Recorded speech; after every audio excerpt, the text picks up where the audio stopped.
Okay, so this is the final episode for the Hypertrophy Essentials. If you guys have not already seen episode 1 and 2, then you need to go watch that first. In episode 1 and 2, we talk about the catabolic phase, which precedes the anabolic phase.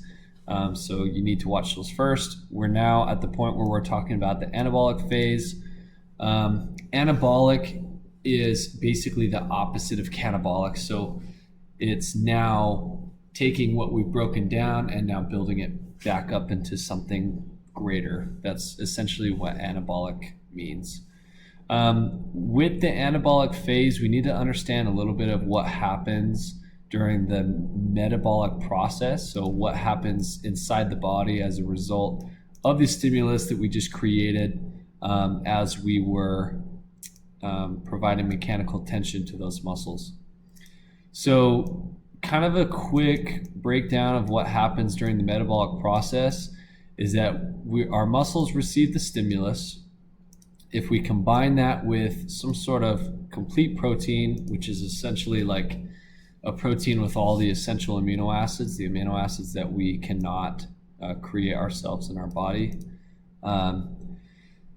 When you combine those two together, the stimulus is sensed by these sensory receptors in our body.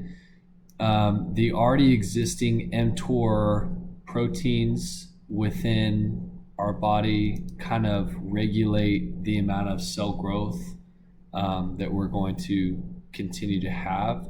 So those guys are kind of in charge of this whole muscle protein synthesis is what it's called, just creating more proteins in the body, more strands of proteins. The mTOR goes to the nucleus of the cell, and within the cell, mRNA kind of create almost like a blueprint. It's kind of like they come up with the plans to now make more proteins. The ribosomes is what actually makes those proteins.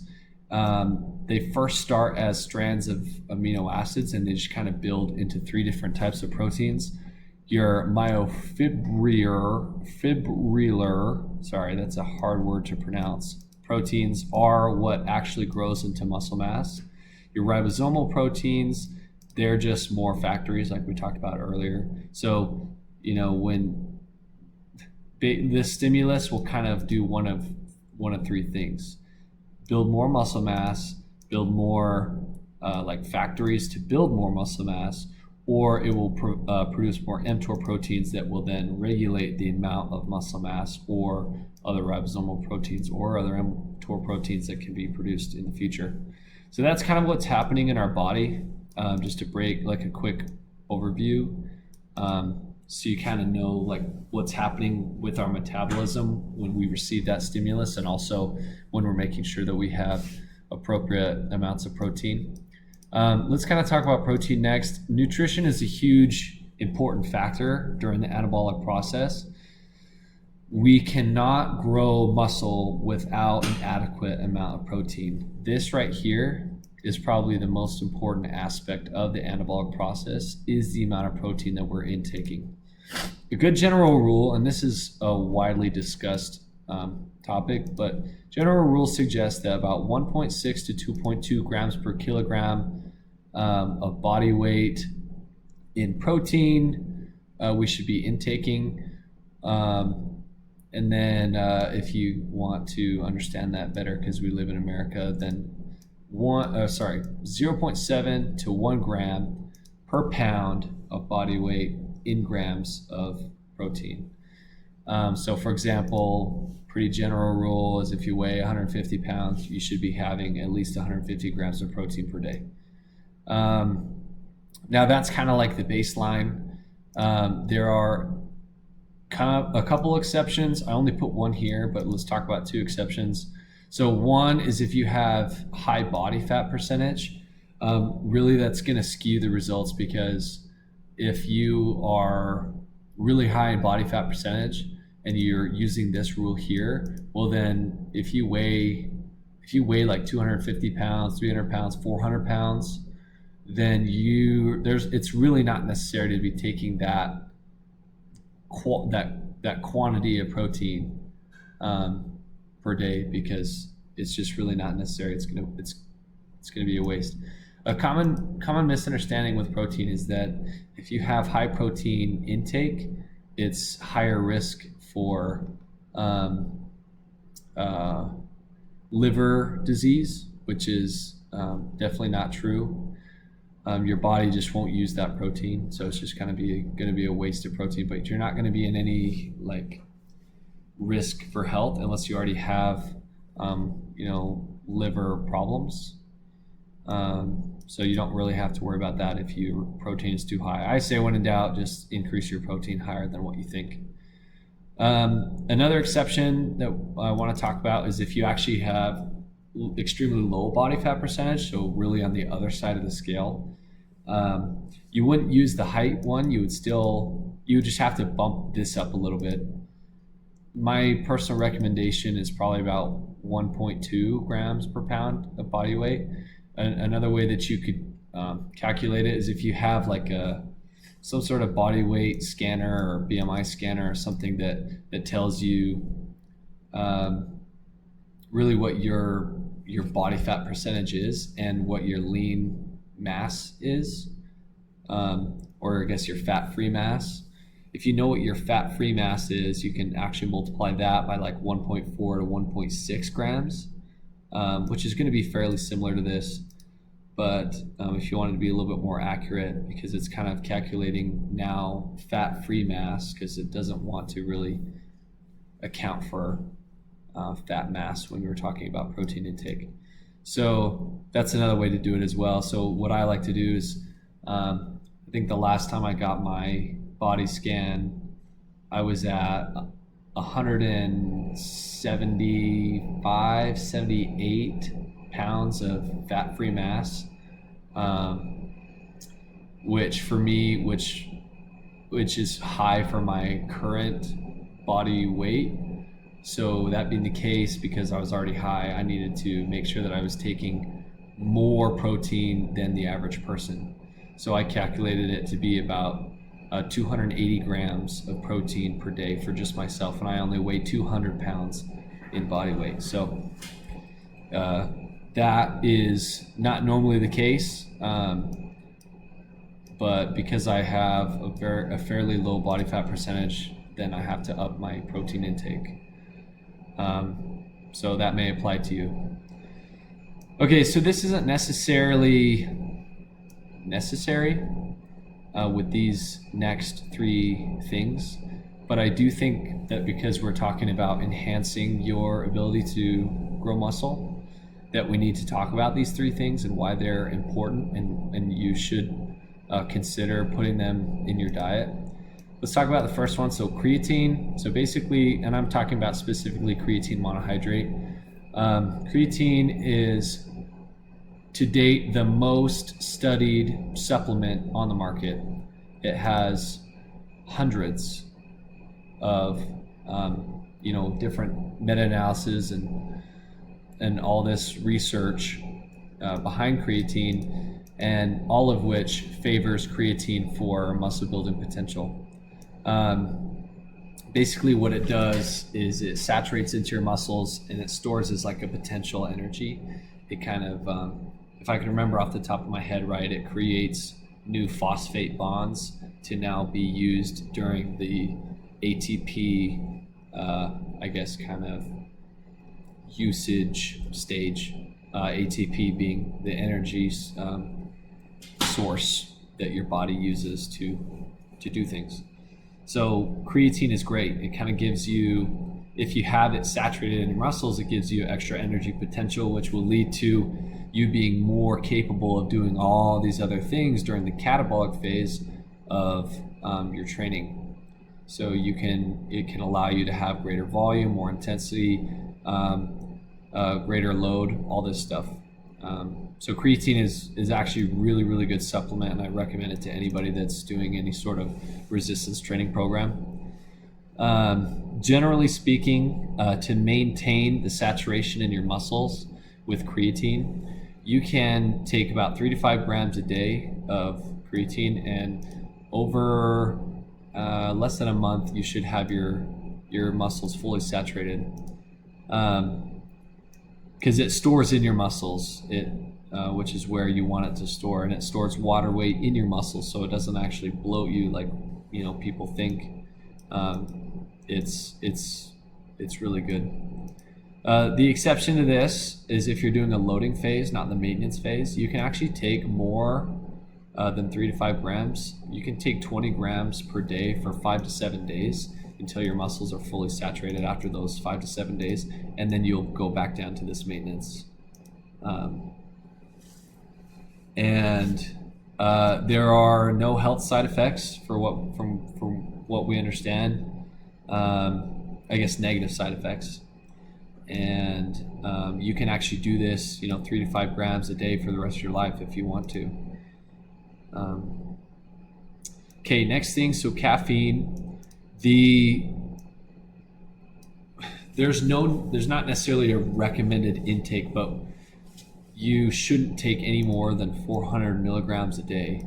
And if you're getting close to that 400 milligrams, you probably need to kind of back it off a little bit. I mean, maybe you can build tolerances for caffeine, but once you get over like 400 milligrams, it turns into some pretty awful health defects. So you don't want to have to deal with that.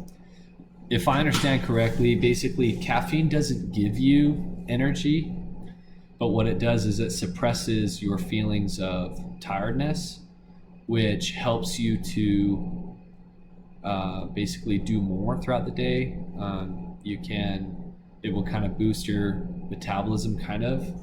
It's not really, it's hard to kind of put words to it, but it leads to greater energy expenditure, which is great if you're trying to lose weight.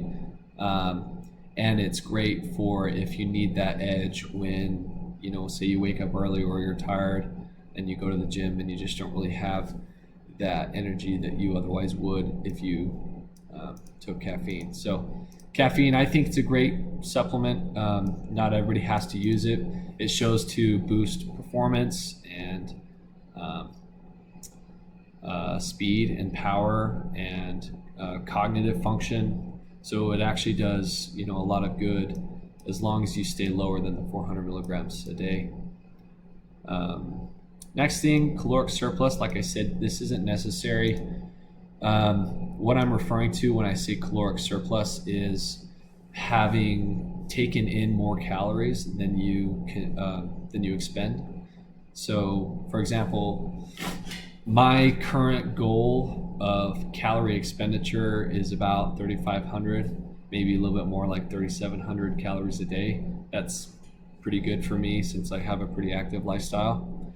But because of that, because I burn so many calories, I feel that in order to have proper energy throughout the day, I not only have to take my creatine, take my caffeine, but I need to be in a caloric surplus. I need to be intaking, a good threshold for me is about 4,000 to about 4,300 calories a day, just for me to be in about a 500 calorie surplus.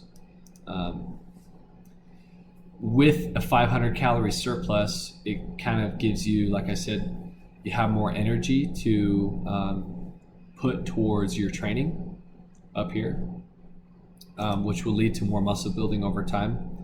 It's not impossible to build muscle in a caloric deficit. And I did it for many years. I maintained a pretty low body fat percentage, anywhere from like 5 to, the scans even put me low as like 4.2, which is probably not very accurate, but probably as low as like 5 to 8% body fat. And I maintained that for a very, very long time. And I've been in a deficit for a long, long time, still losing body fat as I was gaining muscle. And I was able to do it. But it takes its toll, especially on intense training. If you're always training to failure or close to failure, like we established up here, I would not recommend being in a caloric deficit for that when your goal is to enhance muscle building. If you want to lose fat at the same time, then that's fine. Then you need to do that. But for myself, that's not really a priority. So because I'm already at a low body fat percentage, so I try to maintain at least a 500 calorie surplus. And you don't really need to go higher than that. If you go higher than that, you really start to get into the risk of getting excess body fat, and that may not be, which may have to be burned off later. If your goal is to have an overall good looking physique, then you don't want to add any more body fat to your frame. Okay, and then the last thing, rest and recovery. That's another extremely important aspect of this anabolic phase. All of this, surprisingly, and all of this up here, like literally everything we've talked about, can get totally messed up if you're not getting enough sleep. I can't overemphasize enough, and I know we're all guilty of it, but I can't overemphasize enough just how important it is to get a proper amount of sleep. Some people can go on 6, but the average says 7 to 9 hours a day, and that's extremely important. It helps suppress hunger. It helps to continue a functional metabolic process, and it will allow you to recover quicker, to be able to continue and prioritize all of this that happens during the catabolic phase. So that's it. You guys made it through the 3rd episode of Hypertrophy Essentials, and I love all this information. I'm happy to share this with anybody that's confused on anything. So feel free to make comments, send me personal messages, send questions to my email. Again, it's right here. I can pull it up, but it's bullet.proof.training.co@gmail.com. Feel free to send me any questions, any comments. I'm happy to be a part of all of it.